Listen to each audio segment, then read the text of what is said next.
This is City Council closed session, and today is Tuesday, July 7, 2020.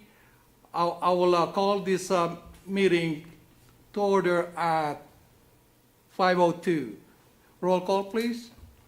Councilmember White, Here. Councilmember Martinez, Here. Councilmember Carroll. Can you hear us, Councilmember Carroll? I am. Just a minute. Okay, so she's present. Mayor Pro Tem Lara, Yes. Mayor Santos. Here. Okay, good. Do we have any, public comments on this closed session? Nicole? If any? Christine, do we have any commenters in the queue? At this time, ma'am, I'm showing no commenters. Okay, very good. Okay, City Attorney, Mr. Pickney, can you read the items for discussion on the closed session? Is he in? Would you record me as here, please? Yes, I have you recorded as here. John Pinkney, are you on the line?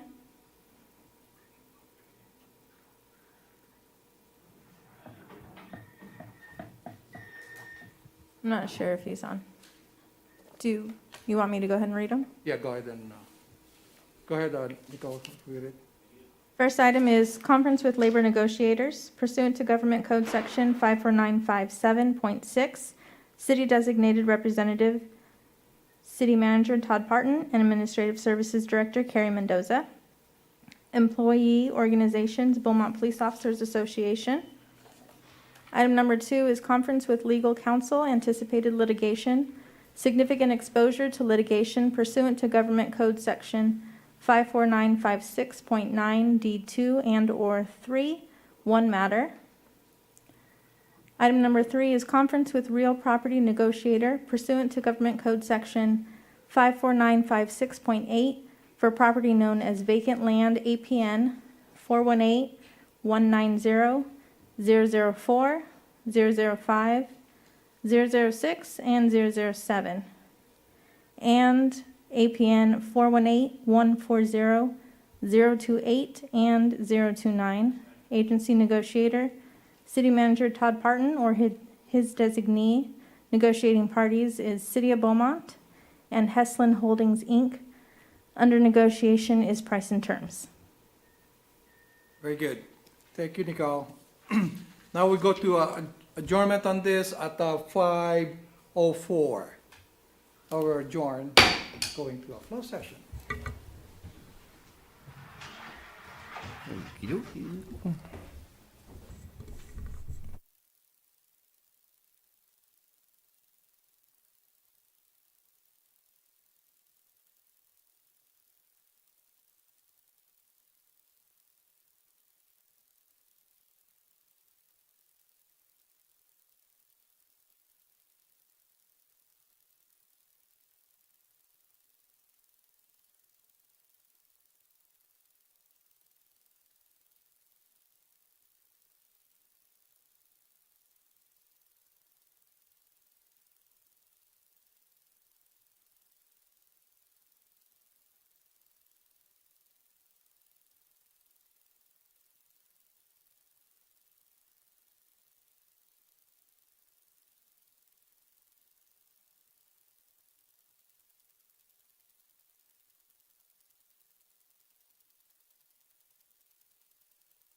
session of the city council meeting, and I would like to call this meeting to order at 6:10. Roll call, please. Councilmember White? Here. Councilmember Martinez? Here. Councilmember Carroll? Here. Mayor Pro Tem Lara? Here. Mayor Santos? Here. Okay, we are back up from the closed session. Mr. Pickney, would you kindly, report out from closed session on any, action taken in there, please? Yes, Mayor. The council met in closed session. Item number 1 was conference with labor negotiators pursuant to Government Code Section 54957.6. The city designated representative, City Manager Todd Parton, and Administrative Services Director Carrie Mendoza. The employee organizations, the Beaumont Police Officers Association, there was no reportable action taken in closed session on that item. The second item was conference with legal counsel, anticipated litigation, significant exposure to litigation pursuant to Government Code Section 54956.9D2 and/or 3 involving one matter. And unfortunately, my audio wasn't working before we went into closed session, and so the city clerk had to read the item. But this matter involved a threat of litigation contained in a letter dated May 18th, 2020 from the law firm of Holland and Knight related to the alleged breach of a development agreement with Argent Homes and SDC Fairway Canyon LLC. There was no reportable action taken in closed session. Item number 3, conference with real property negotiator pursuant to Government Code Section 54956.8 for property known as vacant land, APN 418-190-004-005-006 and 007 and 418-140-028 and 029. The agency negotiator was City Manager Todd Parton or his designee, and under negotiation.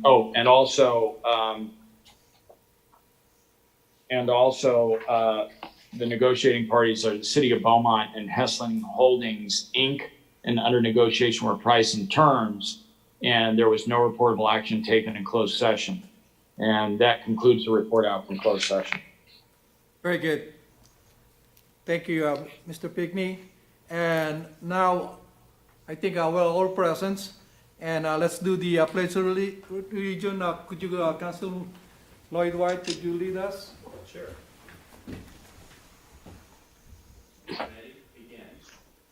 Allegiance to the flag of the United States, and to the republic for which it stands, one nation, under God, indivisible, with liberty and justice for all.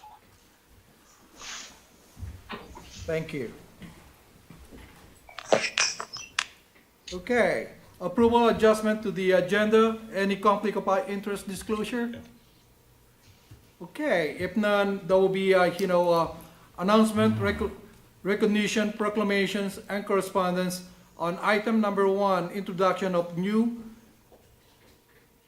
Beaumont Police Department staff. Chief Police Chantelis, please.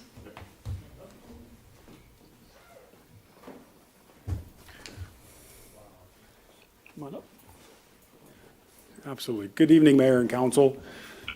And so I introduced to you 2 new police officers that we were fortunate to hire, went through a very thorough background check, very thorough screening, including psychological fitness for duty, and they rose far amongst the competitors and were deemed more than qualified to begin their journey on serving this public. And so first I introduced to you Jonas Perez. And so Officer Jonas Perez grew up in both San Bernardino and Moreno Valley at various times. He's the youngest of 3 siblings. He's a first-generation American who attributes his work ethic and passion to succeed to his parents who worked numerous jobs to support his family. After graduating from Vista del Lago High School, he attended Moreno Valley College. Ultimately, Perez graduated culinary school and worked at various restaurants as a chef. And although he enjoyed being a chef, he was drawn to a career in law enforcement after conferring with his brother, who's a paramedic firefighter. And so Jonas decided to give up cooking professionally and joined the police academy, graduating in July of 2018 as the class president. Next to him is Officer Andrew Coates, who also grew up locally in Norco, California. He graduated from Norco High School and studied criminal justice at the Riverside Community College District. Officer Coates' stepfather is a captain with the Inglewood Police Department, and that relationship created a lifelong desire in him to serve as a police officer. He decided to pursue his dream and enrolled in the Riverside Sheriff's Academy, graduating in December of 2019. His hobbies include motorcycle racing, CrossFit, weightlifting, and he's a proud father of 2 children, Ava, 6 years old, and Nixon, 8 months old. And so I introduce to you Officers Jonas Perez and Andrew Coates. I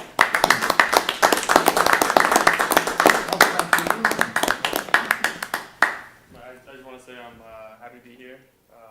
Very glad to be here. Thank you for this opportunity, for choosing me, and I just glad to be here. Welcome. I just want to give a big thanks, just give me the opportunity to be a part of the Beaumont team and give great service to the citizens within the city, and just grateful for the opportunity. Very good. Welcome.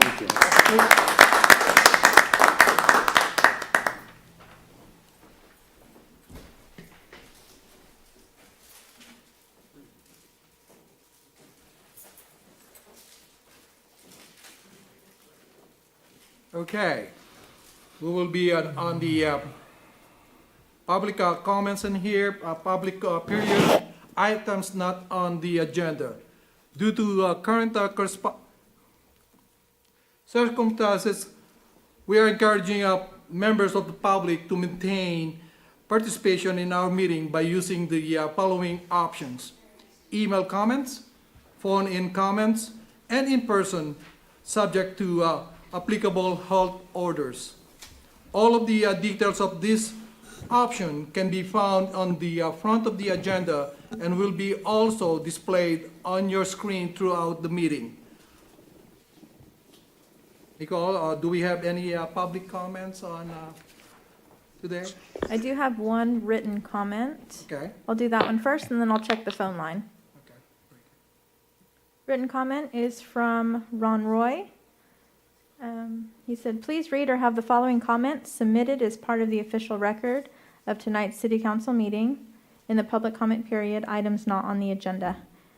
Given the COVID-19 crisis in its early stages without adequate testing or a vaccine, I am requesting that the City Council continue allowing residents to submit public comments virtually, including but not limited to the following formats: Zoom, call-in public comment with attachments if desired, have Deputy City Clerk read written comments submitted via email with and/or attachment, allow submitted written comments via email with and/or attachments to be submitted to the official record of the City Council meeting. Do we have any callers on the line? If you would like to comment, please press star then 1 at this time and record your first and last name. One moment.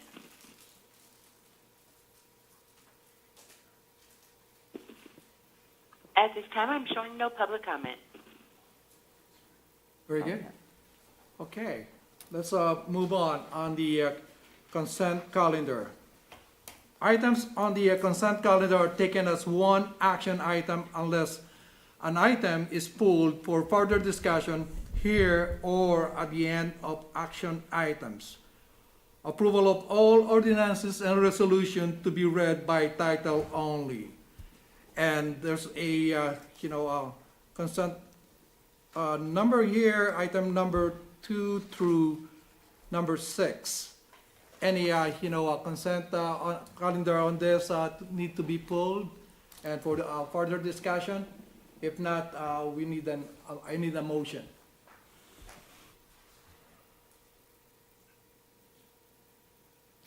Mayor, I'll move to approve the consent agenda items 2 through 6. Okay. Very good.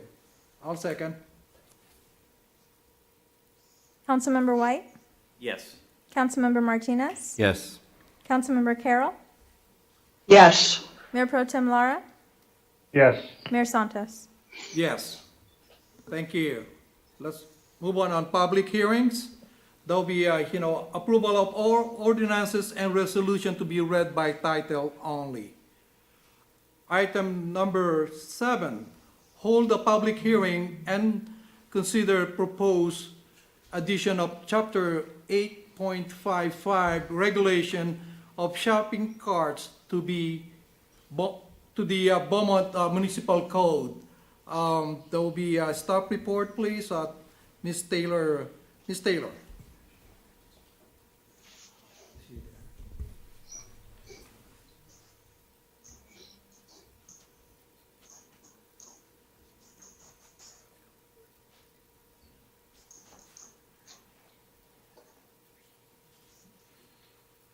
There she is.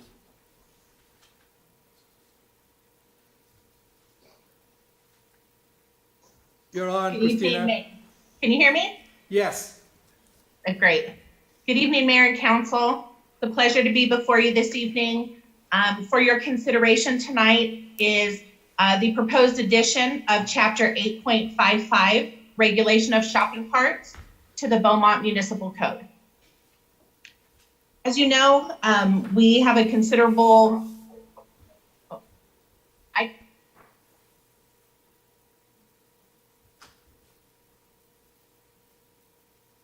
Christina, you're breaking.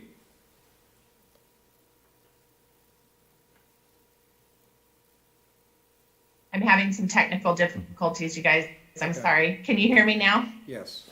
Yes. Okay. All right. I'm going to start from the beginning again because I'm not sure what all you guys could hear.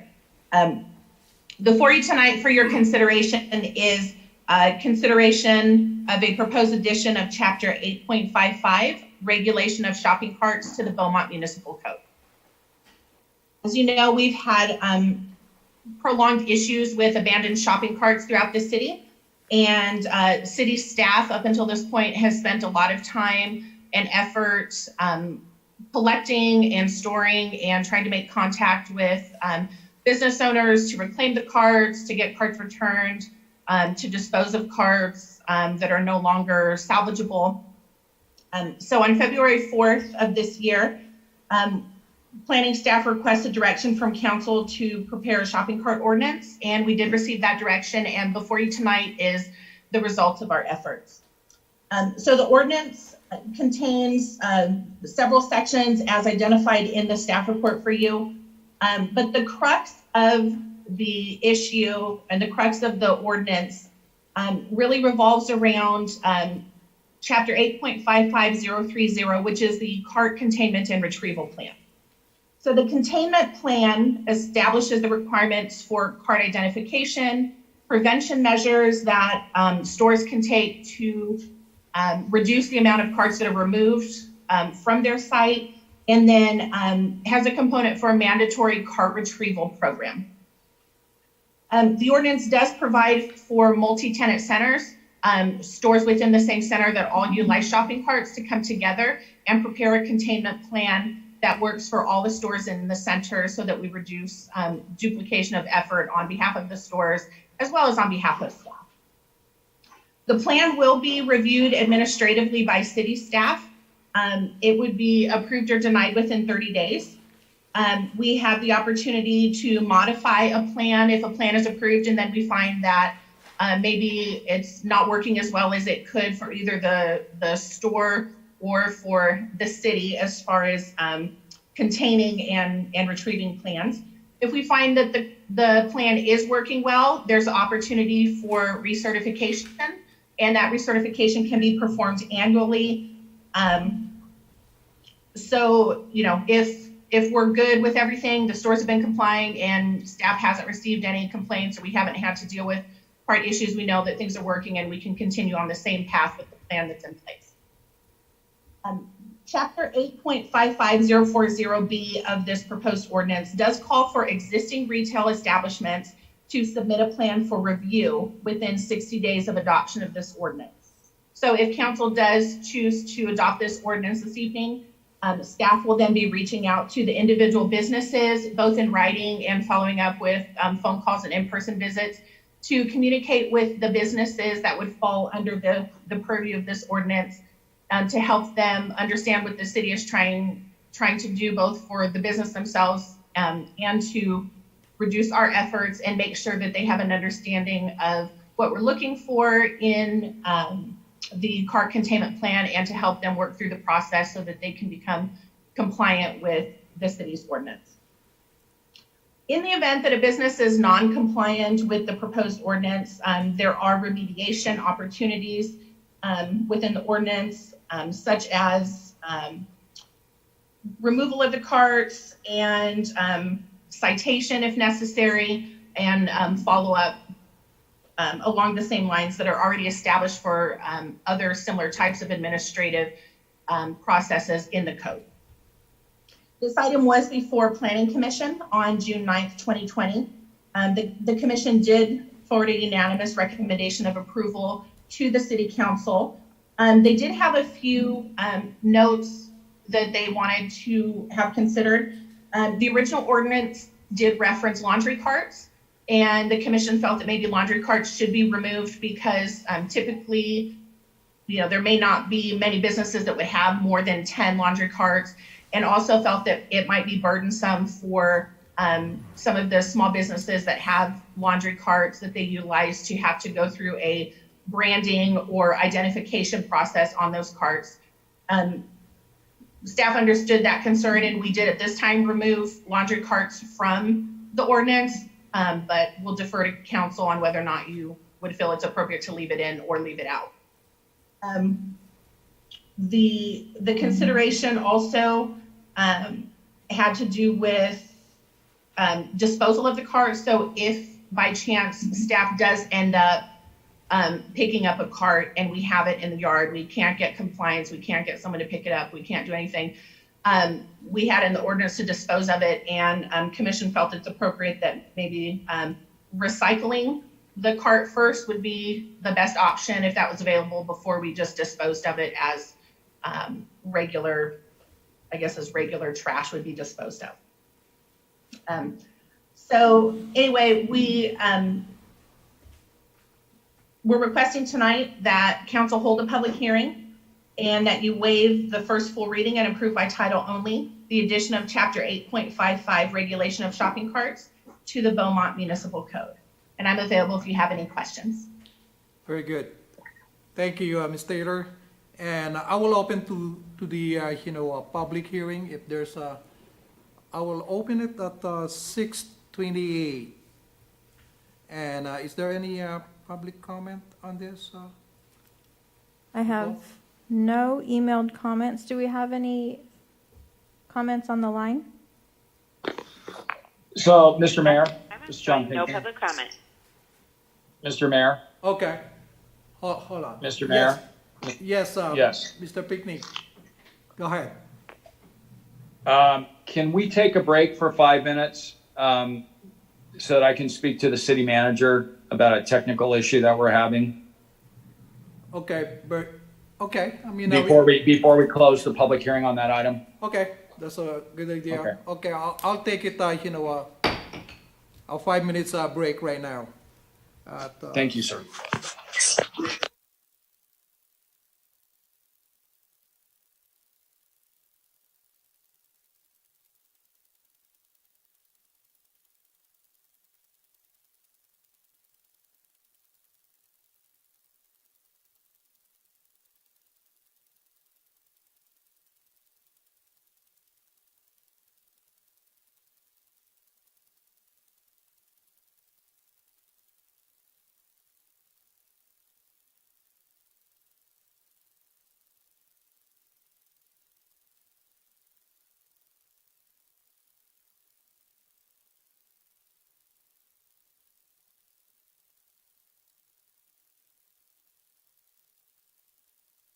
I mean, they've under our agenda, they've had the opportunity to submit written comments to the city clerk. In addition to that, there's a phone number with an error in it. And so if anybody does want to call in to participate in the public hearing, they can do it by calling 1-800, not 888, but 1-800-369-1985, and then enter the access code on the agenda. So maybe we give them a few minutes to call in the event anybody has any comment for the public hearing.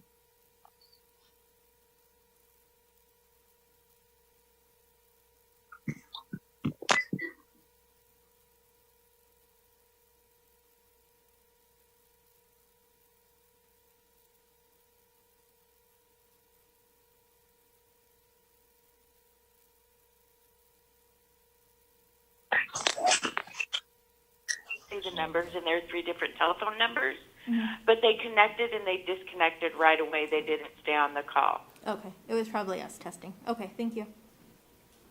You're welcome, and I'll be standing by you. Just let me know when you're ready to resume. We're still live, just to let you know.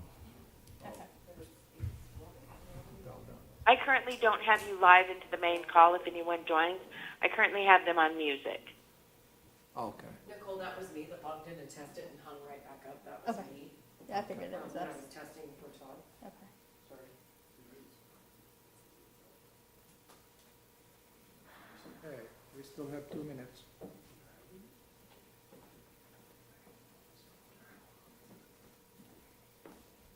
So.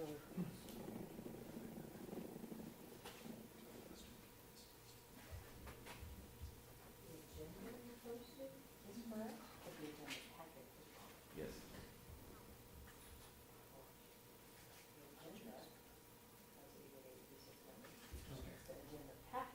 Well, I think we can leave it open. Let's see. I just republished it. Let me see what it says. Okay.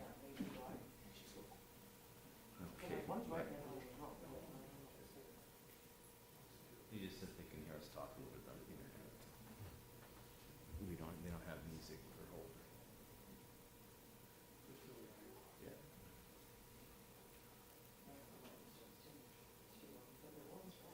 You know what? I can do the HTML version, I think.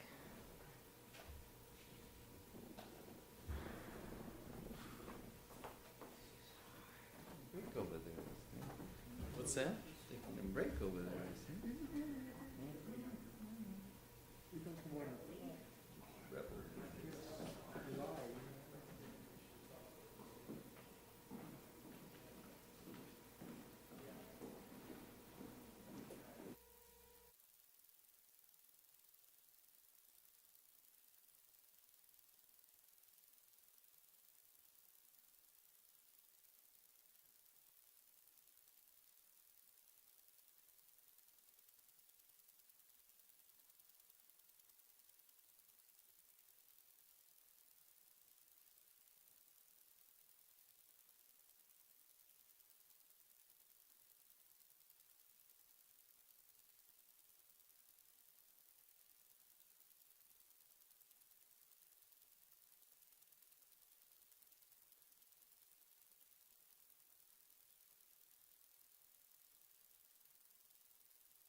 Todd on Mike. I think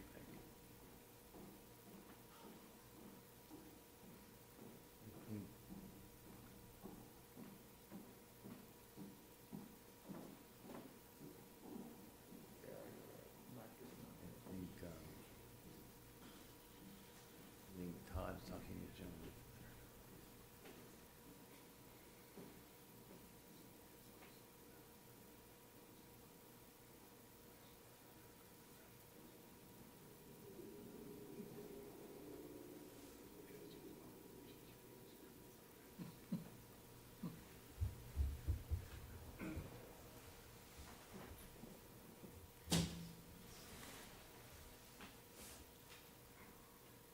Oh, you're nasty. You don't have mic.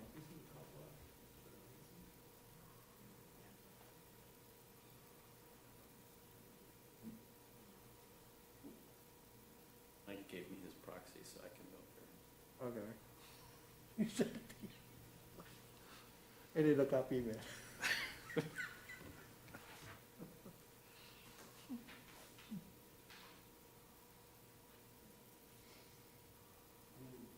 No, we don't have mic.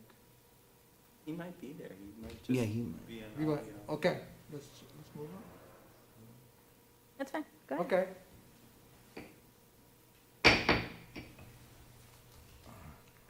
We'll proceed and we're still open for a public hearing on item number 7 on this. Is there any call or email on this? I have no emails. Do we have any callers on the line? At this time, ma'am, we do not. Okay, very good. And I will close this public hearing at 6:38. Now it's open for discussion or any questions you have, council, to Ms. Taylor on item number 7.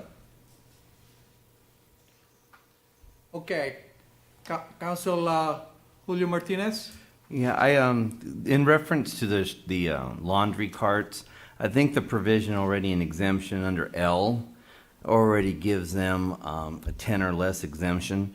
So if we have laundry that have less than 10, they already fall within that exemption. So I don't think it's necessary to take out the laundry cart verbiage from that, but that's my opinion. Okay. Good. Thanks, Mayor. Thank you. Yes, Mayor Pro Tem Mike Clara. Go ahead. Yes, Christina, I like the ordinance. I think it's definitely needed. I do want to make sure though that on the other half of this, I think, issue or problem is ensuring that staff makes it a deterrent to actually steal the cart in the first place, so that we're working with store owners to ensure that people know that, you know what, Beaumont isn't going to allow carts on the street or carts to be taken off site. So I just want to make sure that we're doing our best on that end as well. Understood. Mike, Ray stepped out if you want to continue running the meeting. Sorry? Ray stepped out if you want to continue running the meeting. Okay. Let me do that. So is there any further discussion from council on this item?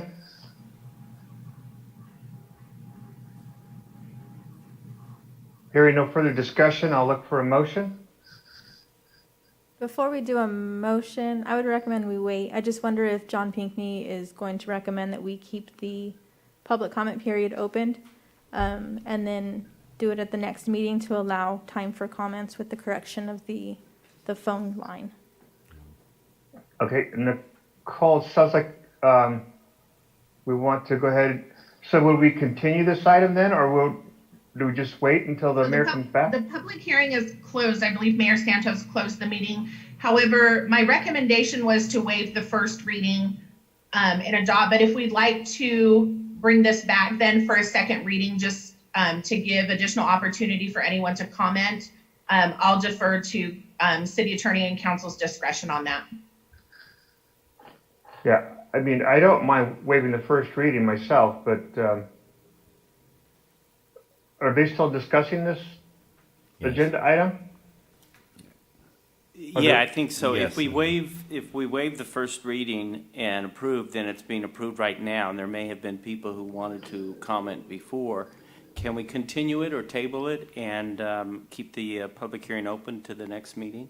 Is there a problem with that? Because we can waive the full reading, the first full reading then.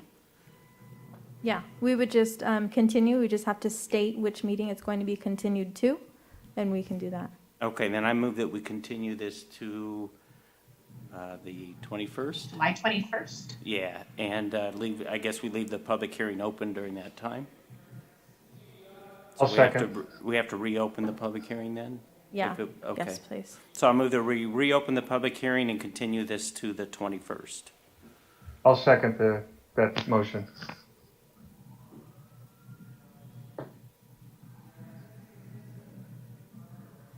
Okay, I'll do roll call. Councilmember White? Yes. Councilmember Martinez? So my only concern is I'm not sure if Ray wanted to say anything because he was pulled out. So, He actually asked me to go ahead and keep running okay. the meeting. All right, very well then. Yes. Okay. Councilmember Carroll? Yes. Mayor Pro Tem Lara? Yes. So Mike, it's up to you if you want to take over. I can keep going from here if you'd like. Or you can put us on a break if you want until we figure out what's going on with John and Ray. I What agree. else do we have? Oh, he's back. You He's back, Mike. know what? Let's, He's back. We continued that, kept the public hearing open. Okay, very good. Thank you. So we're just starting number 8 now. Okay, and I would like to, we have a little bit, concern on the agenda, and I'll give it to our city manager, Mr. Todd Pardon. Would you kindly, Yeah, thank you, Mayor. Address that. And we do have an error on our agenda with On regard to your- the, I don't know if your sorry? mic- Is your mic on? yeah, it's on. Okay. Yeah. So our agenda has a typo on the call-in phone number. The prefix is 888 on the agenda. It should be 800.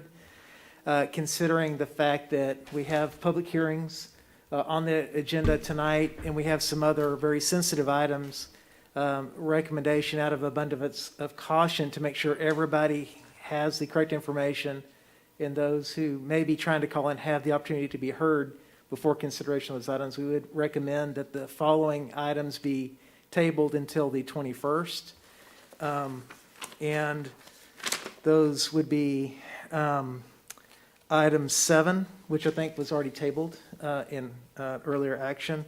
Item 8, which is the hearing and the fee schedule for the electrical vehicle charging stations. Item 9 is the analysis of use of force policies by the Beaumont Police Department. That's been a very, very critical, important item of discussion within the community over the last month or so. So I think it would be important to reschedule that presentation. And then item 10 is the proposed refunding of the outstanding bonds. That's a very significant issue, a significant policy issue that affects a lot of homes. So want to think it'd be appropriate for everyone to feel the opportunity to be able to weigh in on that discussion if they so chose. John, do you have? So, some Your additional Honor, thoughts? Your Honor, I would just add, I think that the city manager's recommendation is right recommendation to, in an abundance of caution, continue those items so that people that were, if anybody was trying to call in on the number, will have an opportunity to participate in the discussion and the public hearings. However, I do believe that the city has complied with the current requirements under the Brown Act, particularly in light of the governor's executive order, in that the agenda does allow members of the public to participate by submitting comments via email to the city clerk. In addition to that, when you go on the city's website, you can watch the meeting by video. So there is the ability currently to submit electronic comments and watch the meeting and live stream. But we're really acting in an abundance of caution to ensure that the public has the ability to participate in those public hearings and more sensitive issues. Very good, John. Thank you so much on that direction. Thank you. Mayor, I'd like to make a motion that we table items number 8, 9, and 10 till July 21st meeting. I'll second that. Thank you. Councilmember White? Yes.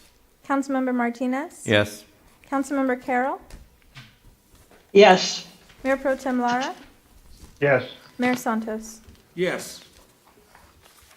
Thank you. And Go did ahead, that Don. include item 7 too? Is 7 continued as well? Yeah, we already voted to do that. Yeah. Okay. Hey, John, it's 7, 8, 9, and 10. Okay, thank Item. you.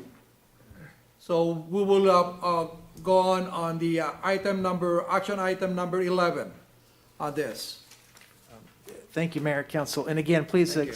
please accept my apologies for the issue on our agenda. So Something that's apologize for that. very, very good. I mean, good observation on that and good direction for us. Okay, item number 11. So Go ahead. the state of California passed its Budget Act, which established the budget for fiscal year 2020-2021.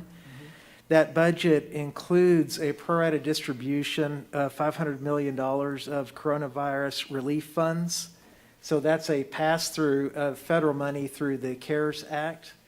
And those are going to cities of less than 500,000 population. If you remember, there was an original allocation in last fiscal year from the federal agencies that went to counties and cities of population of 500,000 or more. So this was a second round to provide those dollars.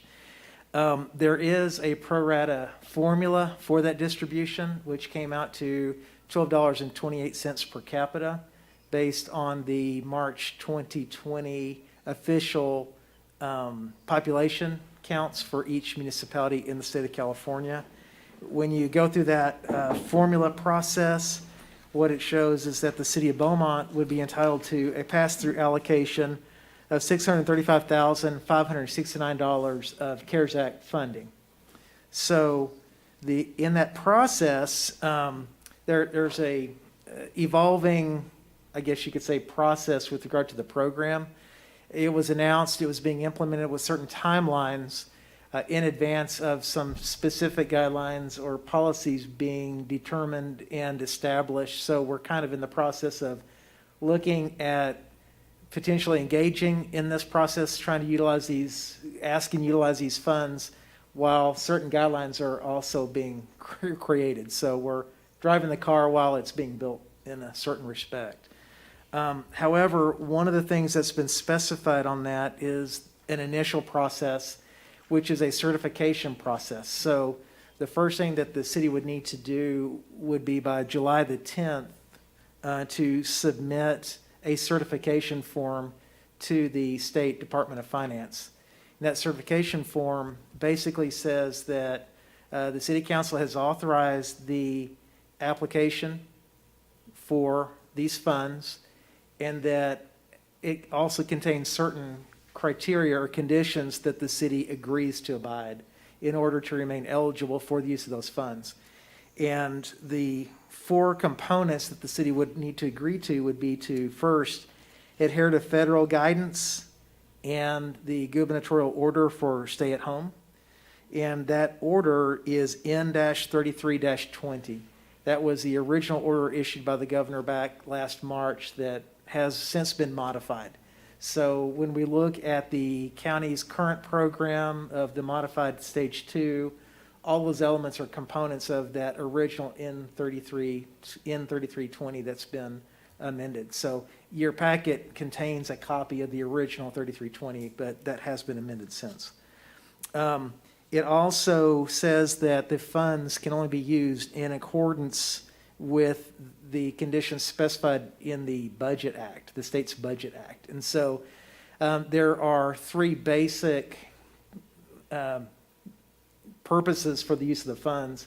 One is to address city operational costs that are due directly to COVID-19 response that are not otherwise budgeted or anticipated for in the city's adopted budget. So for example, if we talked about buying computer equipment, which could be eligible, and it was already in the budget, we can't use it to buy that. If we need to buy additional technology to provide for remote working or to implement other technologies to help achieve COVID-19 social distancing and workplace mandates, then those may qualify, for example. Another element is to provide support to businesses. We talked about the business assistance program. Yeah, those types of things are things that it could be used for. The county, Riverside County used CARES Act funding, for example, to do the business grant support program that they just implemented over the last month. And then a final component would be to address homelessness. And that can go towards providing services to homelessness. It can go to providing assistance for rent, for utility payments, those types of things. And so there's some components there. It can also be used to share with other agencies, food banks, other service agencies which are providing assistance that may address some of those other issues as well. You can buy PPE with it. There's a number of things like that, but it's all kind of COVID response oriented. One of the things that we're required to do is that we submit to the Department of Finance by September 1st of 2020 a summary report showing how we expended our funds. And then by October 30th, we have to have all the funds spent. Otherwise, anything that was our allocation that wasn't spent gets returned back to the Department of Finance. And the state then has those funds in its hands to utilize. Or if the state doesn't use them or the city doesn't use them by December 30th, they go back to the U.S. Treasury. And the U.S. Treasury then would then have the opportunity to utilize those funds as they saw fit. There was one exception, and that would be if the state granted an extension to that October 30th deadline. So we have a program, we're doing something, the state buys off or accepts that program, then they may allow us to be able to utilize funds beyond that date. The other element to this is that we also have to show that these funds that we would be using are not a duplication of effort within the region. So, for example, the CARES Act allocation grant program that the county implemented, those funds would not have been available, were not available to companies that had already received PPP support, for example. So in our case, if you'd gotten PPP and if you'd gotten the county CARES Act, then you may not be eligible for our local CARES Act money. So there are some conditions like that that we have to walk through to kind of look at and try to get a feel for what we can do. Ultimately, all of our records pertaining to our CARES Act allocation, the use of those, the deployment of those, we need to retain all those records, and we would be subject to potential audit by the state and the Fed. So there is some additional oversight that would have to be cognizant of. An additional,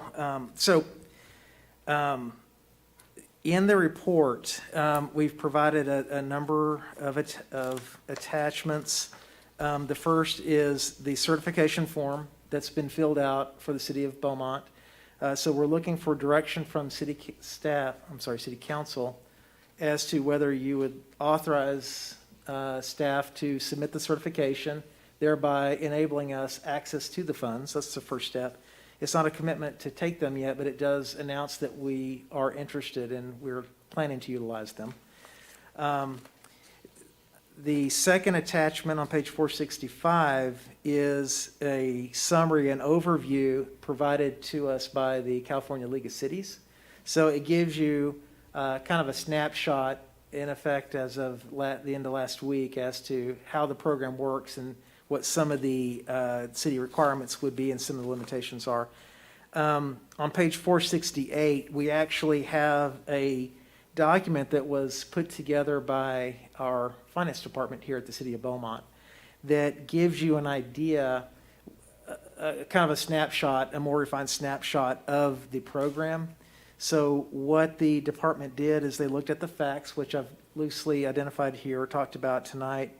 It talks about the things that we must do, which includes submitting the certification all the way down to providing the reports that we need to do to submit the Department of Finance.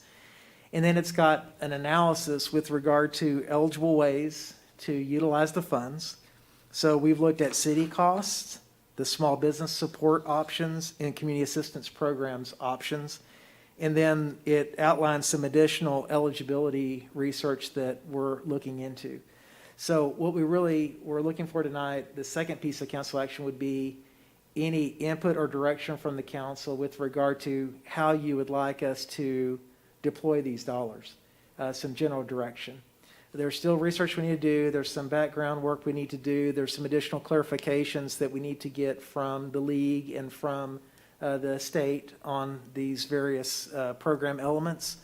Our plan would be to come back to council on your July 21st meeting to lay out a formalized plan for city council final direction. So we're looking for some general direction and ideas tonight to bring back ultimately a full program to you for the 21st, and then approval of that, and then we would begin launching all the necessary steps to go through that procurement process. One of the other elements that is critical to looking at all this is the timing of when we would actually potentially receive the funds. So there's potentially an initial allocation of 20%, and then monthly increments of 1/6 of our allocation thereafter, unless we provide some sort of certification or some sort of verification that the Department of Finance agrees to that gives us some additional money. So if we say, here's a program we want to launch, we need an additional X amount of money, then they may be willing to allocate a larger amount than our 1/6 that they would otherwise plan to allocate. In looking at existing costs, we're still in the process of trying to compile all the eligible costs that we've incurred to this point. So we've already submitted for a FEMA application for some of our COVID-related costs. FEMA will only cover 75% of our costs, so the CARES Act can cover 25% that is not covered through FEMA. In addition to that, we think that there could be upwards of another $100,000 of other city costs that were not eligible under FEMA. For example, we've had to buy some computers. We've had to do some other kind of upgrades to provide for remote working and some things like that. There's some additional tech that we would look at that we may need for vehicles and some other things. So FEMA is one component, putting together the list. We weren't really quite prepared for CARES because we didn't know it was coming. It kind of happened in the 11th hour.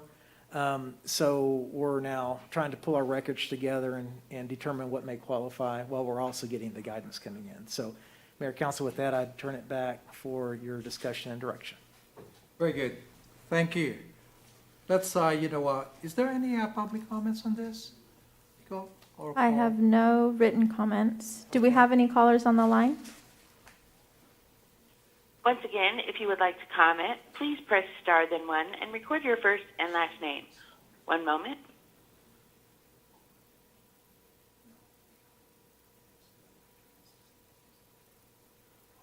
At this time, I'm showing no public comment. Very good. Thank you. Now it's open for discussion, council, and let me know. Raise your hand.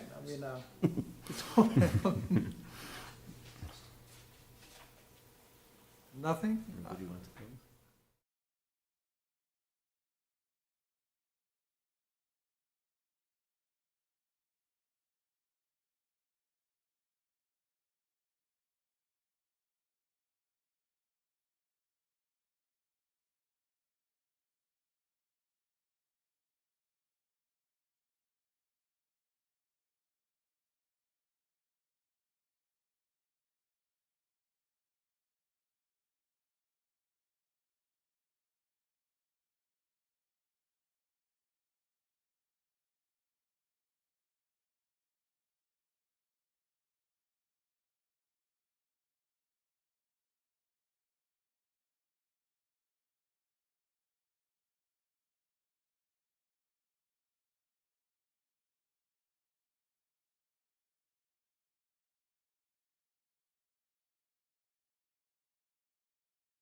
through rent assistance or mortgage assistance, we can do that. My only concern is making sure that we can track it and prove that we've done the work that we needed to do in order to get the money.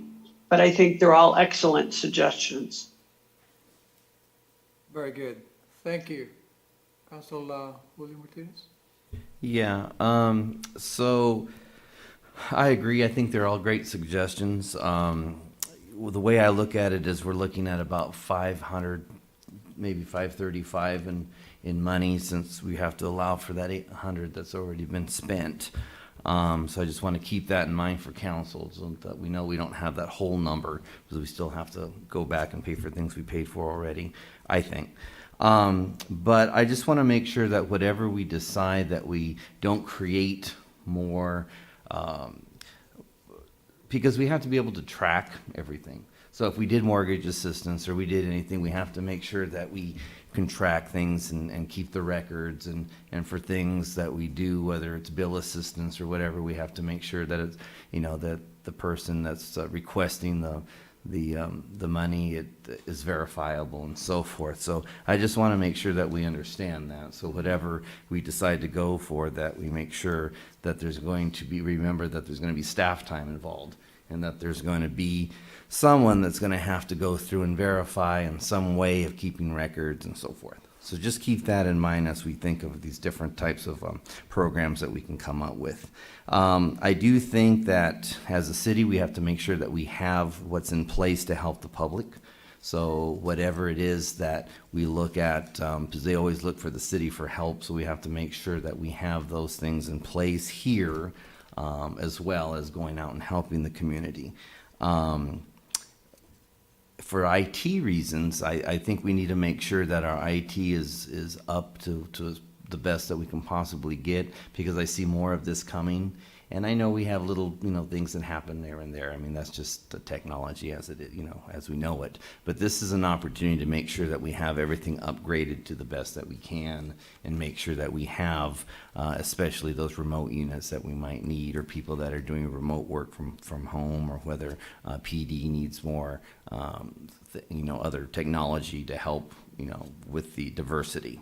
So I just want to keep those in mind. And, like I said, I think they're all great ideas, whether we look at grant programs or assistance in any way. I just want to make sure that the talk about how we're going to do it, and staff time and all of that stuff is really taken into account, so that we don't end up opening up some program that's going to be massive and that we're not going to be able to sustain that. That's my only concern about that. But as far as back to city focus, making sure we had talked about that fogger for the bus and so forth. If there's anything else that you can think of that we might need for the buildings, or to continue to make sure that the buildings are safe, not only for our employees but for the community, I'd like to hear that as well. And I do thank you for this page 468. It was very helpful. I used a lot of my discussion points from that, so I thank you for that. So I don't have anything specific. I agree with everything. I just wanted to kind of hear, and get more details when we come back and see what kind of situation we're making. Because if we have multi-programs going on, like rental assistance and grants assistance and so forth, we can really be looking at a big issue. So we might want to focus down on that when it comes to it, with the more specific plan that's coming up. So I know I'm open for any of that, and I might have another comment after I hear more, but that's all for now. Very good. Thank you. Council White? Sure, I agree with you all. I think there's a lot of good ways and good ideas that we can use this money. I got a couple questions about, concerns I have about what we're signing up for when it talks about the adherence to federal guidance and state stay-at-home requirements. I'd be curious to know if the stay-at-home requirements from the governor, order number N3320, was something that was added as part of the state's oversight of this, or whether that came with the federal requirements. In other words, I think there's a lot of concern as to what that means. Does that mean that if we are doing all the right things, but our businesses or our citizens are not doing all the right things, are we then open to critique and possible loss of some of these funds? I have a big concern if that's being used in that way, and our governor has made it clear that that is his purpose and his expectations. So that concerns me. I'd like to know, I look forward, as Mr. Martinez said, I look forward to what you bring back in the next meeting. And some of the things that were brought up by the others, budgeted items, does that mean if we've already budgeted for the item, but it's a COVID-related item, does that disqualify us from using the funds for that? I like the idea of providing PP&E for our businesses. I think we could provide, offer also to our local businesses more support, such as thermal scanners for restaurants that need to comply with those kinds of rules. Those kinds of things, I'd like to see more of that. I think a grant program is great, but I don't see where, because the money is coming in as a grant, that it changes a lot of what we discussed the last time we looked at business assistance. And I think a couple of you touched on it a little bit, especially Mr. Martinez, that the staff requirements of not only tracking, but determining who is deserving or who gets the mortgage assistance or the rental assistance, or which businesses get the grants. I'm a little more encouraged that these might be grants as opposed to loans, because I don't see grants being a situation where we're going to have to foreclose on anybody, or that we're going to be left holding the bag. And so I'm curious to see the process for doing the grants, because if it does create a lot of tracking and staff time on the mortgage and rental assistance, and gets us into a lot of making decisions on who's more deserving, I think we need to focus on providing a small amount to everyone who would qualify, but I'd be curious to see what the qualifications are.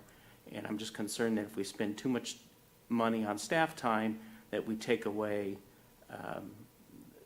money that can be used for some of these other things that have all been raised today. So I too am looking forward to coming back. I am going to support the first phase of this, even though I am concerned that the requirement from the governor and his plans to, as he put it, use this as a carrot and stick for small cities. So that's a problem I have, but I understand that this is important, that we receive the funds to help our city out. So I will be supporting this. Thank you. Thank you. Okay, on my side, I do agree for, Never mind. I agree for everybody here. I mean, that was a really a good, ideas and the, the thinking and the planning what we have to do on this. Now, on the software, I know everybody is concerned about how we're gonna track this. We have a software for that. I mean, it's when I did the presentation before on the business assistance, and we have that kind of software that will track the, all the funds, qualifying to criteria, and also a system of, how we gonna rate a, prospective recipient of any grant we have in here. So I will share that to you, to the council, and also to Todd. I did, gave that software, but we didn't go a little bit further on that. But we will inquire on that. I think we could budget, or we could put that on $3,800 or $7,000 that we could use that kind of software on that. I will provide that again to you, Todd, so we could use that because that will really track all the activities of the all of this grant. And then this software is being used by several cities and also the County of Riverside. So I'm comfortable on using this. I recommend this kind of software, And of course, the council will have the hard copy. I will send it to you, what it produces and everything, and so you could see it. Now on the grant itself, I mean, I'm really excited about that. I mean, if we do allocate, I mean, the way it goes, probably there's a big, when I say big, probably I'm looking around 200 to 250 left over on that. If it does, and there'll be a lot of, employees or, self-employed individual that I know, I mean, that they totally really going up, closing their businesses. So that will help. I mean, I do agree with the pro temp mayor when he mentioned about the previous, presentation of the, loan. I mean, this will help us a lot. I mean, to work on this. My concern now is, my quick questions is on this is, Todd, is the, is this will cover the nonprofit organization that we could help? I mean, on this, I don't know. I mean, I read the, the presentations in here. I don't see any nonprofit organization. And I know on some of the CARE Act, they do cover some of the nonprofit organization. And if we do, that will be good for our community on Beaumont. So yeah, I do support this. I mean, on the next meeting to have this really put it all together. That would be great. Thank you, Council. Thank you, everyone. The treasurer would like to speak. Oh, okay. Thank you, Louis. Okay, Byron, your turn. Yeah, thank you. Thank you, Mayor. I just have a question for Mr. Parton. Would our transportation system, we've been running the buses at a no fare rate over this period of time, and it's all been driven because of COVID. Can we recoup any of that? Is that eligible for this program? The city should be receiving some additional grant funds to help cover the fare box for those fare items that haven't been covered. So I think we've already got that issue addressed. One of the things that we'd propose to look at are other kind of safety measures to help clean up any infection, or to help clean the buses, to kind of help create public safety. So, but we'll double check and make sure that there's not some additional cost associated with the transportation that wouldn't be COVID related that maybe we need to look at. So I have asked staff. Thank you. Yeah, I've asked staff to provide input on some of the additional operational needs that they have that may be COVID related as well. So I'm getting additional input from departments right now that we would stack up and present as part of your program for the 21st. Thank you. Anybody else? Questions? I think we're good. So Mayor, if I could Go ahead. just make Answer sure some, I've got some questions. at least a general idea about where we're Yes, going. please. So the first would be really kind of a motion vote to proceed forward with submitting the certification. Yes. And then, so the next, I just want to make sure that the elements that we're looking at are all going to be included. So we're looking at general operational reimbursements that we've already expended that may qualify, which would be the FEMA, the expenditures that are already out there that we can quantify. The second would be looking at some additional outreach for community services, which may be Beaumont Park with regard to setting up the testing center. It may be looking at other senior outreach programs, those types of things. Looking at business assistance, looking at a grant program. And we're looking at somewhere in the $200,000 to $250,000 range to support that effort. Do we want to look at a dollar figure, or do we want to look at the other rental or utility assistance programs that may be out there? And do we have an idea about what that number would look like? We could do an allocation on that. I mean, but the thing is an estimated number, so we could maximize whatever benefits we could get. How do you measure that? That's his question right now, though. How can you measure? I did, ask him about the how many people or small businesses that receive a car act and PPE and also PPP on some of the businesses who apply for loans, and that was a very, very encouraging number that you could share that. Sure. So Kyle did receive an update from Sharon with Townsend today. The Fed did release, I think today or yesterday, information with regard to who the recipients of PPP were. And so they've classified those that received more than 150,000 and those that received less than 150,000. So 278 Beaumont businesses received PPP of less than 150,000, and that correlated to right around 1,400 jobs that were classified as saved or funded through that round. And then there were another 20 that received PPP over $150,000. So in total, there's about 298 of our businesses, so nearly half of our businesses actually received some sort of PPP.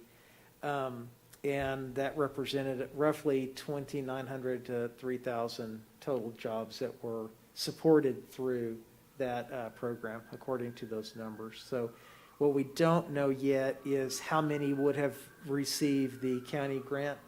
I talked to Kyle this evening. We're going to try to go back and see if we can get that information as well. So there's 298, and then the additional county applicants, which are not going to be able to qualify for our local program. So we're really probably down to last few businesses that could qualify for these funds. One group of industry that has not been able to qualify for PPP has been restaurants, and that's due to the requirements to maintain staff. So if they're only able to open at 25 or 50%, they have not been able to maintain the staff even with PPP support. So the Fed right now is looking at putting together a targeted support program for small restaurants. So there's discussion about $160 billion financial PPP type program to go towards restaurants that have 10 or fewer storefronts. So it's really targeted towards the smaller scale and mom and pop local restaurants. So that would potentially address another component of our local business makeup here. So that's a quick rundown of what we know so far. Let me interject on that because before that hopefully that answer your questions on that. Partly. I was mainly looking at the mortgage assistance and rental assistance. That's the one. How do we measure that? If a business, first of all, are we only talking businesses versus residential? Well, you've got the opportunity to do, because what I thought I heard was looking at the homelessness side, so it may be looking at rental or mortgage assistance for residential use, correct? So I think that's what I heard was just general support on the business support side, and then targeted support on rental and utility assistance for residents, for local residents. The way I understood this, the way I read it in here, your small business support, most of the rental and the mortgage, they're really driving on the landlord and also the tenants in there, which is the the occupant of the businesses. I think that's the one that they're talking about on this. So we have to clarify that. There's a lot of tenants that hurting right now on that direction, and also some of the landlords that some of the tenants are vacating the businesses because they cannot keep up on that. Probably to put the numbers on that'll be a little bit tough on that. Now I could go back on the numbers. Councilor Julio Martinez on the ad hoc committee we got this number of 515 of the businesses, and that's the one who contribute, sales tax to us. And if there's almost 300 on that, so it means the leftover will be the small businesses of, restaurants and small businesses, which will be around 200. That's the one that will be really, approaching us, because there will be no they will not qualify if they apply for other, grant or like the PPP or PPE. This is the people that we have to reach out, and they have to contact us to be qualified on this. And one thing program. that our businesses have to be cognizant of too is, for example, we've got local business that accepted PPP money, and then the county came out later with a much larger grant application. And so we had local businesses that were disqualified for the county grant because they had taken PPP. And so in one case, they got about a third of the money that they could have gotten through the county program. And so, that's something that if we create the program and as we try to work with our businesses, we say, hey, you need to be cognizant of, what is the best avenue for you, And so if you're not going to qualify for these other things, or if you've already gotten them, then these are funds that would be restricted for them. So. Yeah, that will be part of the questionnaires that we have to, formulate and everything, probably within a week or so, after your submission and acceptance on that. And I'm not saying that, I think business mortgage assistance and rental assistance for businesses is a finite number. It's something that we can get our head around, I believe, because there's a smaller number. But my bigger concern was, how do you judge that if we're going to look at residential? Are you going to look at, residents who have struggled to keep and businesses who've struggled to keep their payments current, but their payments are current, but they really could use some assistance and some help? Or do you look at businesses or residents who are, 3 payments behind and they really need help? So, again, I just think we need to be wary of those kinds of decisions that we're going to have to make going forward. And I agree with you. I think the rental assistance and helping the homeless, I think all of that is and the businesses, I think is very manageable, something we can get around. I just wonder if we start letting residents believe that we're going to be able to start helping them with their mortgage and rent payments, that we're just opening up a Pandora's box that is just, I don't know how to deal with it. So. I don't know though, too. I don't think will be part of the, mortgages for residential. Okay. I don't think it will be there. I've been reading the, this CARS Act. Just but want to be probably clear. that in the next meeting, we just need to be clear. That's correct. Yeah. He will clarify that. Go ahead, Councilor. No, I just wanted to add that whatever we do, I think we're taking the right approach of balancing the business with the community program as well. So if we're going to try something for businesses, we have to make sure that we're doing a little something for the community as well, whether it's mortgage assistance or utility assistance or whatever we think would be more manageable, or something that would be easier to verify, and quantify. A thought that came up, and other cities have tried this, and maybe this is something we can look into, is other cities have waived business licenses for the next calendar year. I don't know if those kinds of actions are something that we could use some of these funds for. Late fees as well, or? What's that? Late fees as well? Late fees, and maybe there's a way through, the one utility that we do collect for is our wastewater treatment plant. Maybe we can, provide some kind of relief through that program. Like I said, I just want it to be something that we're not making judgment decisions on who gets what and that kind of thing. Yeah, that's a good point. I think there's a guidelines that we have to follow. I think that will be a full plate for him to, next meeting on that. And then you're right. We have to balance it and everything, but the thing is, we have to follow that guidelines. Right. I just want to make sure we watch the number too, because when you look at it, 500,000, when you're talking about mortgage and so forth, assistance, that can. That'll be good. Yeah. So we have to be careful with that as well. So we'll see. Okay. Do you have the full direction on that? Yes, sir. We have to motion and Put approve. a Oh, motion. yeah. Yes, please. Okay, we need a motion. Okay, I'll make a motion. Item number 11. So I move that the city council approve the certification for receipt of funds pursuant to paragraphs 2 or 3 of subdivision D of control section 11.90 of the California Budget Act of 2020, authorizing the city manager to request Beaumont's CARES Act Relief Fund allocation and provide. I'll second that. Is there- Whoops, sorry. No, thank you. Is there more to that motion? That's okay, he's second now. That's good. Okay. That's good.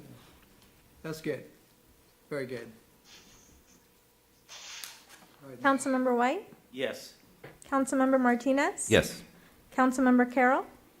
Yes. Mayor Pro Tem Lara? Yes. Mayor Santos? Yes. Thank you. That's good.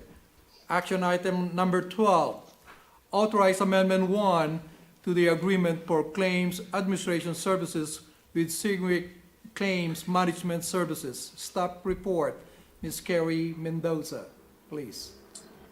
Good evening, Mayor and Council. Good evening. What you have before you in my office in the lovely 6th Street traffic, you're going to hear. I'm sorry. I'll mute if it comes on again. That was a really loud bike going by. My apologies. You have before you is an amendment as stated by the mayor to the Sedgwick Claims Management Services. Sedgwick, formerly known as York Risk Services Group, is our third-party administrator.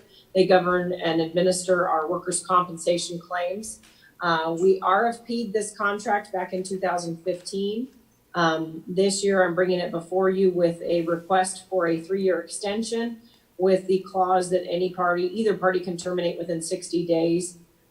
We're in the middle of some pretty lengthy workers' comp cases. I don't feel it's in the city's best interest to make a change at this particular time, in light especially of what's going on. Sedgwick was able to, I negotiated a flat fee for year 1 with a 3% or CPI, which is similar to the previous contract with them. And we've attached all of that documentation to the staff report. If anybody has any questions, I'd be happy to answer them. And I'm not sure, I haven't checked in with Ashley via email, but she was going to make herself available on the conference bridge if you had any questions for her. With that, I'll entertain any questions that you might have about the contract or what exactly they do for us. Very good. Thank you, Carrie. And do we have any public comments on this item number 12? I have no written comments. Do we have any callers on the line? Once again, if you would like to comment at this time, please press star then 1 and record your first and last name. One moment.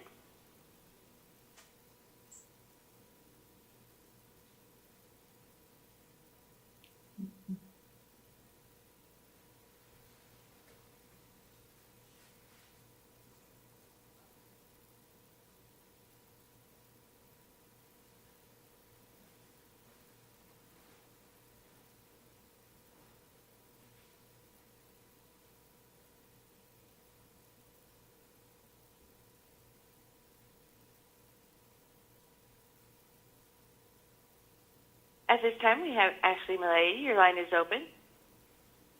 Hi, good evening, Mayor and City Council. My name is Ashley from Sedgwick, and I just wanted to be available just in case you guys had any questions regarding the proposed contract that Carrie went over for us. Okay. I think it's open for discussion. That's what she's saying. Mayor, if there's no objections, I move to authorize the city manager to execute Amendment 1 to the agreement for claims administration services. I'll second. Oh, sorry, Mike. Councilmember White? Yes. Councilmember Martinez? Yes. Councilmember Carroll? Yes. Mayor Pro Tem Lara? Yes. Mayor Santos? Yes. Thank you, Carrie. Thank you very much. Okay, we move on item number 13. Award a public works agreement to the Bindac Corporation for construction services for Seneca Springs Lift Station piping modification projects in a not to exceed $38,720 and authorize the city manager to sign change orders up to an additional $5,000 for total not to exceed construction budget $43,720. Staff report, Mr. Hart. Good evening, Mayor, City Council. Having a little technical difficulties, so apologize if the video is a little metal, but hopefully you can hear me okay. Yeah, so the item before you is to authorize a construction agreement with the Van Dyke Corporation for some modifications at the Seneca Lift Station.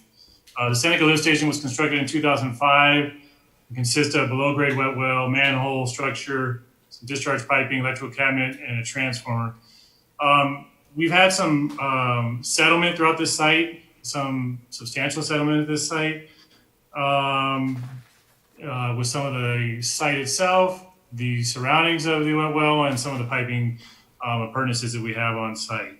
So in December of 2018, the council awarded a contract to Tetra Tech to evaluate the lift station and provide recommendations for the repair.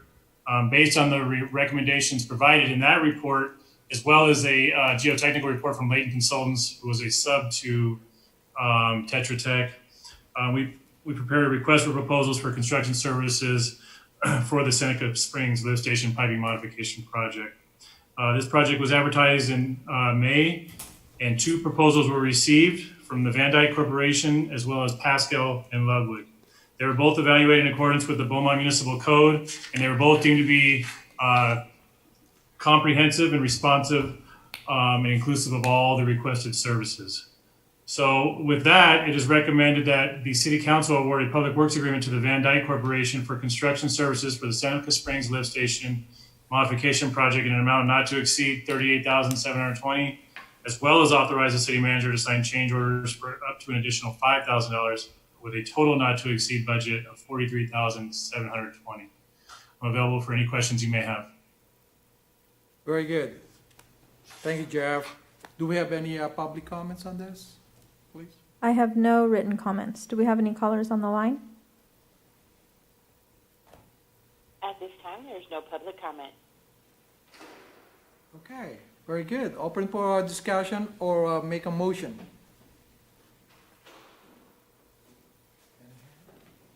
Mayor, I'll move that we award a public works agreement to the Van Dyke Corporation for construction services for Seneca Springs Lift Station Piping Modifications Project in an amount not to exceed $38,720, and authorize the city manager to sign change orders up to an additional $5,000 for a total not to exceed construction budget of $43,720. I'll second. Councilmember White? Yes. Councilmember Martinez? Yes. Councilmember Carroll? Yes. Mayor Pro Tem Lara? Yes. Mayor Santos? Yes. Okay. On item number 14, award a public works agreement to North Star Chemical and Hassan Inc. for chemical supply services for the wastewater treatment plant. Staff report, Mr. Hart. Yeah, hello once again. So a bit of a nomenclature change here, just for consistency's sake. The actual agreement is a wastewater treatment plant chemical supply agreement, and that is consistent with your 2 attachments in the exhibits within the report. So that should be referenced clearly throughout the report. So apologies for the discrepancy there, but that is the correct nomenclature for the agreement. So in May of this year as well, we released an RFP for the estimated chemical usage of the treatment of wastewater at the wastewater treatment plant. This was released to solicit vendors to provide delivery of chemicals and procure competitive pricing on a per unit basis for the upcoming expansion of the wastewater treatment plant, which is expected to be online soon. The prospective bidders were provided an estimated 30-day usage, since we don't have any history with this plant, to bid upon as a basis for their unit pricing. And at the end of May, we received 2 bids, which are shown in the tabular summary in your staff report below. North Star Chemical proposed on all requested chemicals, and HASA Incorporated only proposed on sodium hypochlorite. That's their main kind of wheelhouse, and that's all they proposed on. So in light of the bids that were received and them being comprehensive for both, staff is proposing to actually engage in 2 chemical supply agreements. To engage a chemical supply agreement with North Star for all chemicals except sodium hypochlorite, and then to engage in a second chemical supply agreement for only the sodium hypochlorite. And with that, it is recommended that the City Council award a wastewater treatment plant chemical supply agreement to North Star Chemical for chemical supply services for the wastewater treatment plant in accordance with the unit pricing in Attachment B, as well as a wastewater treatment supply agreement, chemical supply agreement to HASA Incorporated for chemical supply services for the wastewater treatment plant in accordance with the unit pricing in Attachment C. Just a real note quick, the estimated fiscal impact for this is anticipated at this time to be about $15,000 monthly. I am available for any questions you may have. Very good. Thank you, Jeff. Any public comments on item number 14? I have no written comments. Do we have any callers on the line?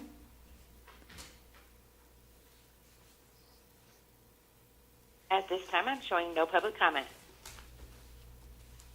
Very good. It's open for discussion or a motion on this item number 14.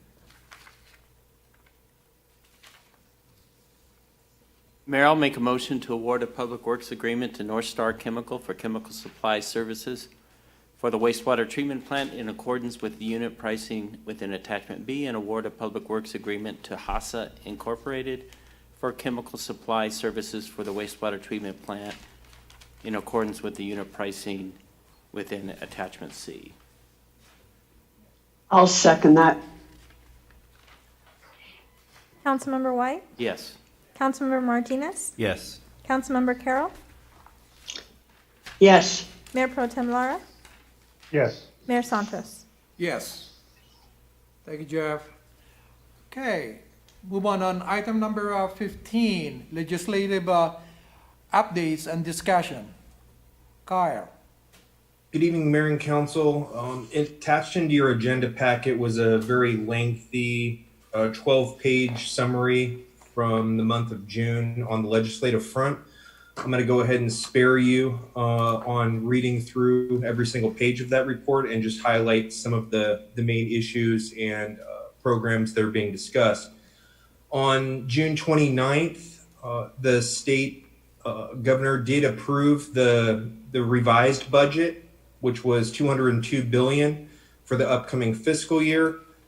The agenda packet had a litany of details included in what's being done within that budget, what deficit funding or how they were going to be accomplishing the deficit. And then one of them was the highlights, which we were just talking about earlier, or you guys were talking about earlier, which is the CARES Act funding to local governments. So I enjoyed the healthy discussion that the council and staff was having on that. You can read through that in your agenda packet on the rationale for it, and then the breakouts of funding to various local governments. Currently, as we sit here today, there are 13 housing legislation bills that are out there. I read through a couple of them today. I didn't find all of them to be bad, so that's good. There's a couple that may not actually hurt us. They may actually help us. But there are some of the 13 that at first glance we'll probably have some concerns with. So we'll continue to monitor those as they get through the legislative process and get closer to a vote as we move forward. There's been some other discussions in terms of policing and use of force and those types of bills that are being proposed. Most of all of those, and speaking with the police chief this afternoon, are sitting in committees, the policy committees. So we're going to be watching those closely and understanding how, if they're merged or how they're amended in their final form, we'll bring those to you. I'll let the police chief, Felice, deal with that, but he'll bring you some updates as we get nearer to the final versions of those bills. Your agenda packet had a November 2020 ballot update, which I found interesting. There's a list of all of the qualified ballot measures as we sit here today. And then there are 2 ballot measures that were recently passed by the legislature will qualify for the November 2020 ballot. And that is ACA 5 and ACA 6. Let's see if I had any of these highlighted. No, but if you read through them and you have any questions, just let me know and we can touch on any one of those. On the federal side, obviously there's been coronavirus or COVID-19 relief packages that have been approved. There's other ones that are in the works. I found some of them pretty interesting. To highlight a couple, I think we've all heard about the back to work bonus, which proposes $450 to $450 a week to people to encourage them to get back to their jobs. Business payroll subsidies. I found this one interesting that I had not seen previous, which is a tourism relief package, which would provide a tax incentive up to $4,000 per household to go on trips throughout the United States and refund you some of your money on expenses. So we'll be watching that, and maybe if Congress passes such a bill, we can encourage our residents to go out and go on trips that they were previously kind of postponing. Todd talked about the business numbers for our PPP recipients within the city. So I was very pleased to see that we have almost 300 businesses that have received Paycheck Protection Program in some shape or form.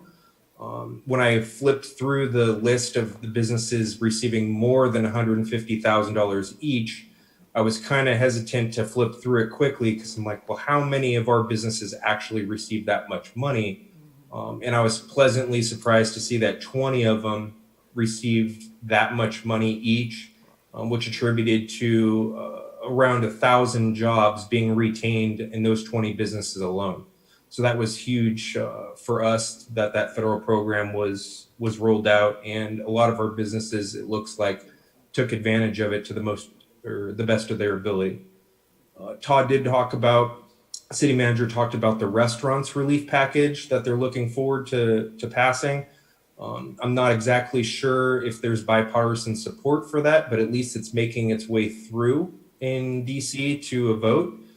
$120 billion grant program, and they're restricting it to smaller restaurants throughout the United States. So you cannot have more than 20 restaurants in total, and no publicly traded restaurant companies. So they're aiming at the smaller businesses, the smaller restaurants in this one.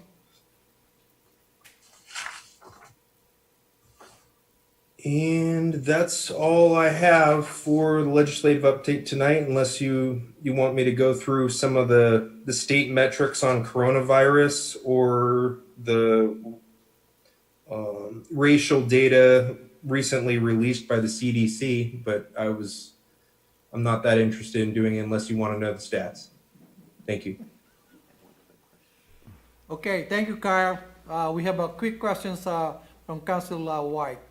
Kyle, on the list of measures that have qualified for the November 2020 ballot, are those numbers like 1880? Those are not proposition numbers, correct?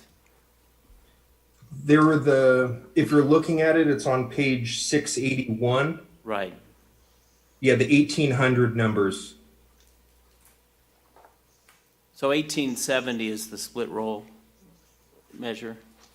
1870 is the split roll. Yes, Okay. That's correct. Well, but do you know if it'll be on the ballot as Prop 1870, or they're going to start much lower numbers like they usually do, right?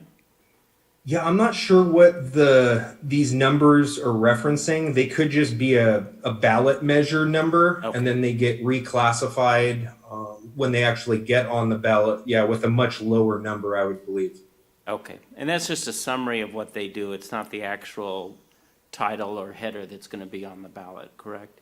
Yeah, these are just the brief summaries. Okay. I think I forgot who the official is from the state that actually makes the official names for each proposition. That's subject to debate. But yeah, these are definitely not what what the final form on the actual ballot is going to look like. Okay, thank you. I think it's the Secretary of State, but thank you. Very good. Anybody else? Council? Very good. Thank you, Carl. Thanks a lot. Okay, council reports. These are Nancy Carroll. This time, your turn. First. Thank you, Mayor. The RTA, I attended the administration operations meeting for RTA. And RTA, we passed, it goes to the full board, but we passed the RTA safety protocols and policies that are being put in place for transit. And they're the best policies that I've seen so far. And that is sort of the consensus of almost all of the electeds that were on that committee, that are on that committee. But they're so extraordinary. I want to make sure that I get them over to the city manager. I already spoke to Elizabeth about how comprehensive they were, and she was going to request them from our representative on staff to get both the safety protocols and procedures, and also they had a very good presentation of the mobility hub that is being done in Riverside, which there are some great ideas in it. So she's going to request that also.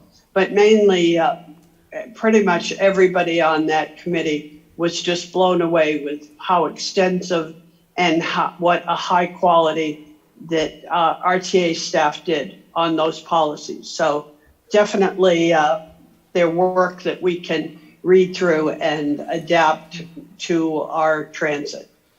So that was one meeting. The other meeting was Councilmember Martinez and I were asked to respond to a number of questions from the public. And so we held a Q&A Zoom meeting for the public on the policies and procedures of the police department that were already in place.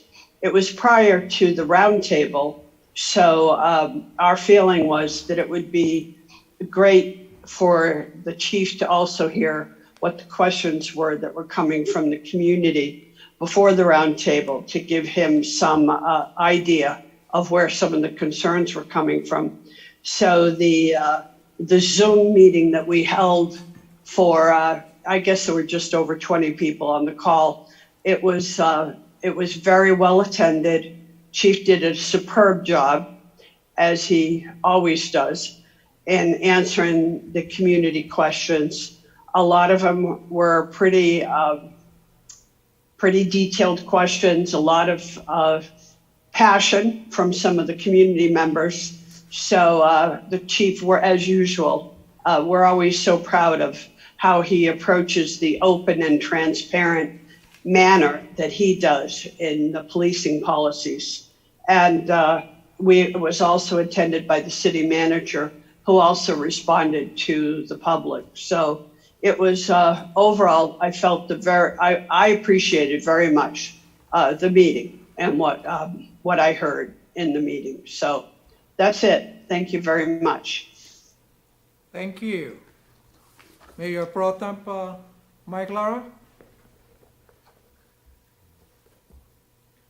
You're muted. Yeah, I know, I forget that. We didn't have a WRCOG meeting due to the COVID spikes. However, I do have one tomorrow with the Executive and Finance Committee with WRCOG.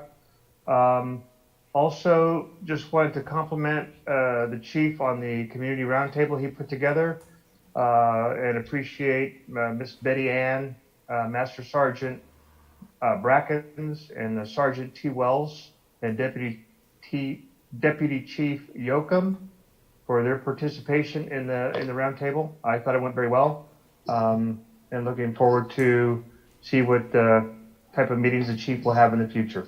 That's all I have, Mayor. Very good. Thank you. Council Martinez?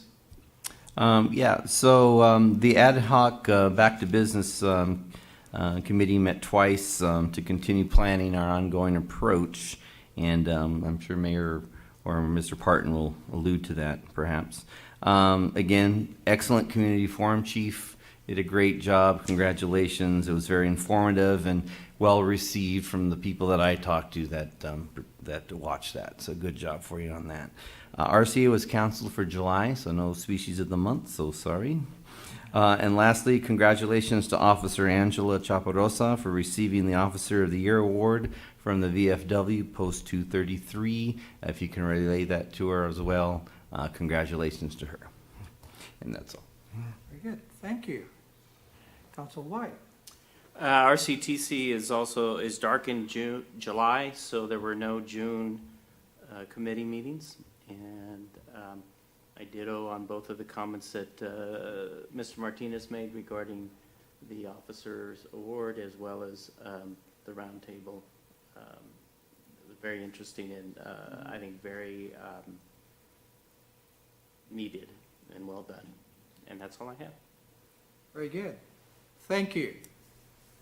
Again, I'll echo this, on the CHIPS, roundtable, an open discussion. That was really excellent. I watched that and hear it.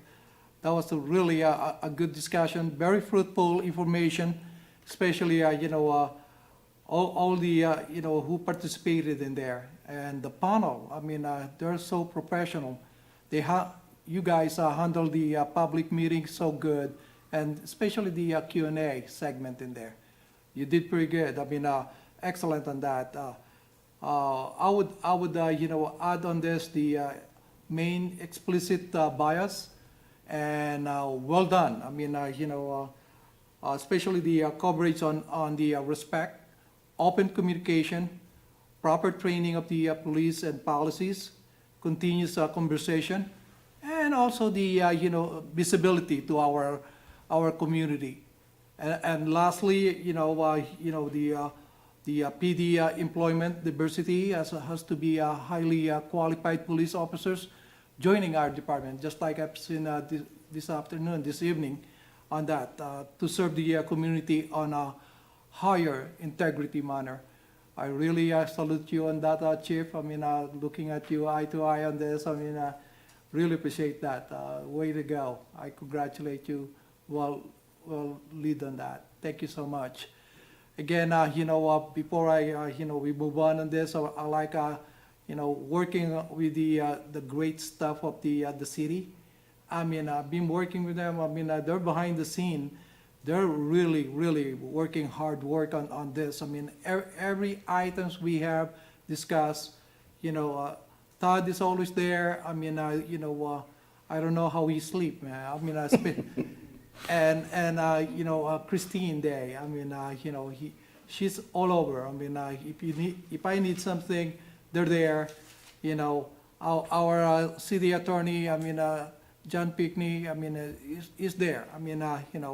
And again, our IT, Christina Day, Christina Taylor, Hart, Jeff Hart. If I have a questions or anything, through Todd, we got an answer on that.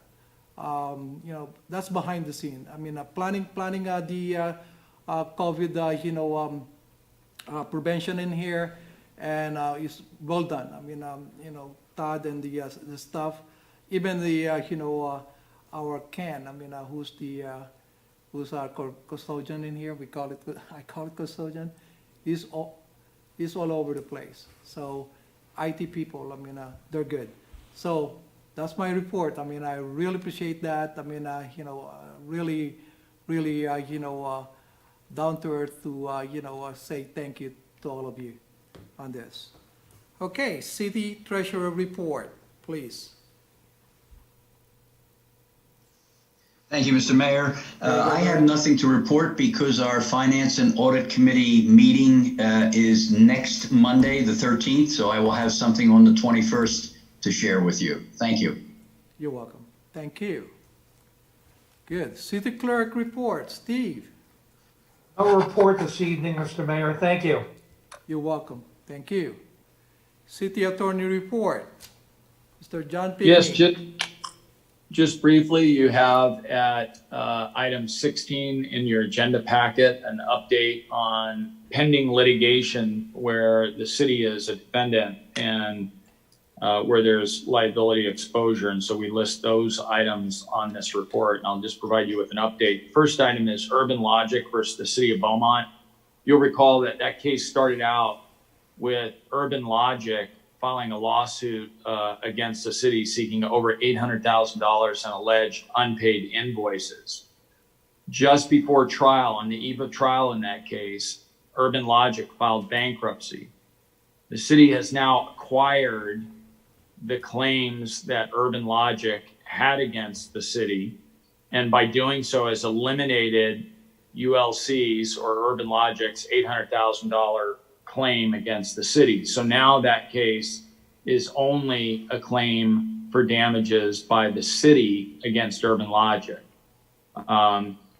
So really that's sort of an outlier on this list in the sense that it's not a case where there's liability exposure to the city any longer. It was when we originally put it on the list, but now this case is pivoted and is now a case where the city is pursuing damages against Urban Logic.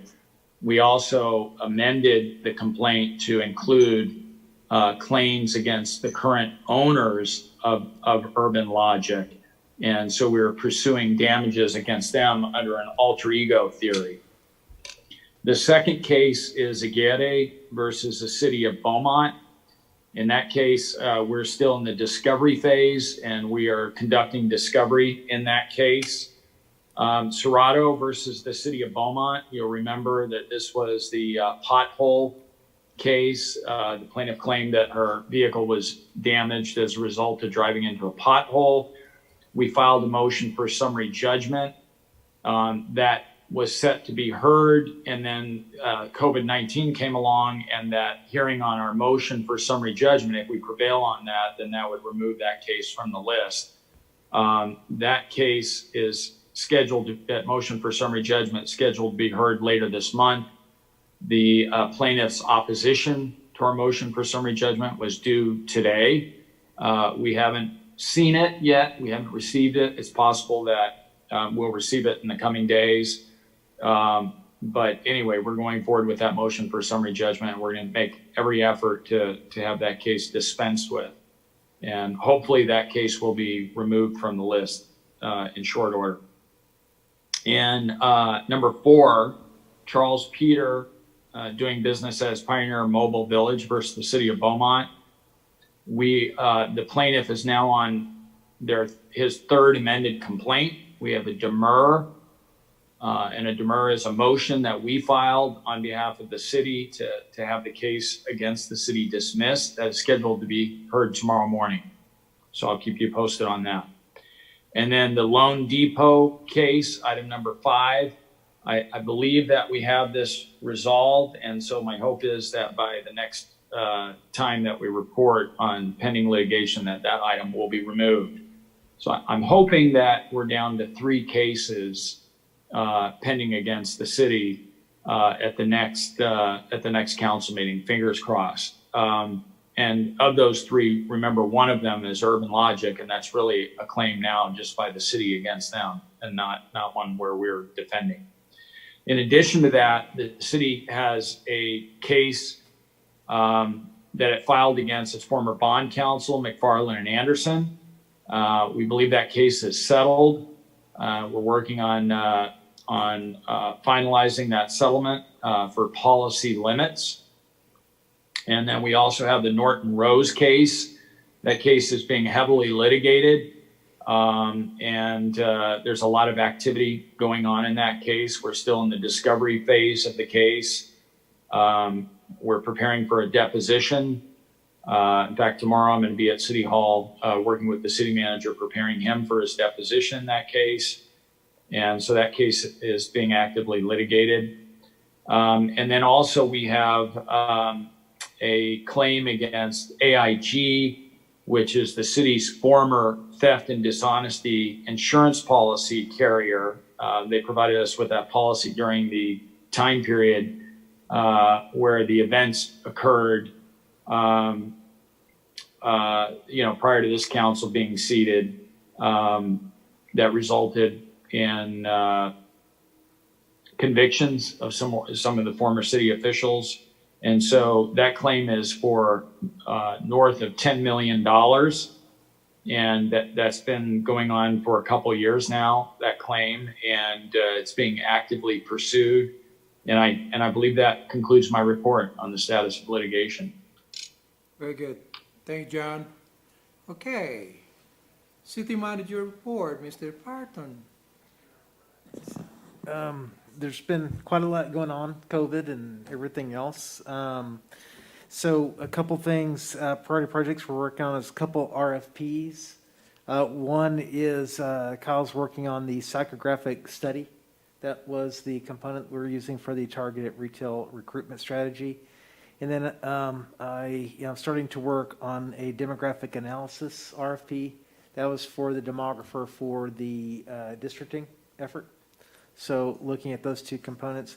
We did a initial phase 1 opening of City Hall to the general public starting this last Monday on July the 6th. So we're opening initially Monday through Thursday, 8 to noon. So traffic's been a little bit light, so we expect hopefully to start seeing more people come in as they become more accustomed to being out and more accustomed to City Hall being open. City staff is prepared to work with restaurants that are looking to try to comply with the governor's new orders as it pertains to outdoor seating. We had a lot of discussion about how do we balance out code issues with regard to the need to try to operate outdoors. And so we feel like we've got a good solution worked out to kind of help provide guidance to try to facilitate that process. So we'll be working to try to get some FAQ type information on the website for restaurateurs to kind of look at, to kind of contemplate the types of things that we recommend they think about as they think about doing an indoor-outdoor kind of operation. The wastewater treatment plant, as reported recently, Brine Line is completely connected all the way down. We're trying to finish out final details with the contractor and with our cities and agencies on down the way to get everything finalized and accepted. Everything from looking at asphalt on streets in San Bernardino to compaction and final details all the way up. Wastewater treatment plant, we're still on schedule to get our initial phase 1 opening going towards hopefully by the end of this month. So Thaxton and his team are frantic right now with getting everything pulled together and installed. So that's going on pretty amazingly. One thing that Ashley and I have started talking about is it's that time to think about the state of the city presentation. And our last mayor set a pretty high bar. I know. In terms of total city council involvement. So we'll be visiting with Mayor Santos to talk about how to weave council into this one. One of the things we've been thinking about is how to do that in case there's not an in-person event that the chamber can do, is a virtual meeting that they're going to try to do. But we'll definitely need to do some sort of formal presentation that we can have available on city websites and available to the community. So we know we're going to do something. We just don't know what that format's going to look like. Okay. So we'll start pestering you, Mayor, on some assistance and putting that together. And then finally, a reminder to council, we've got a very exciting special workshop for the 21st, or is it the 28th, I'm sorry, to discuss the results we have from the community-wide survey. So stay tuned, can't wait to see that exciting presentation. So that includes the manager's report for you tonight. Very good. Thank you, City Manager. Future agenda items. Is there any? Council? None? Okay,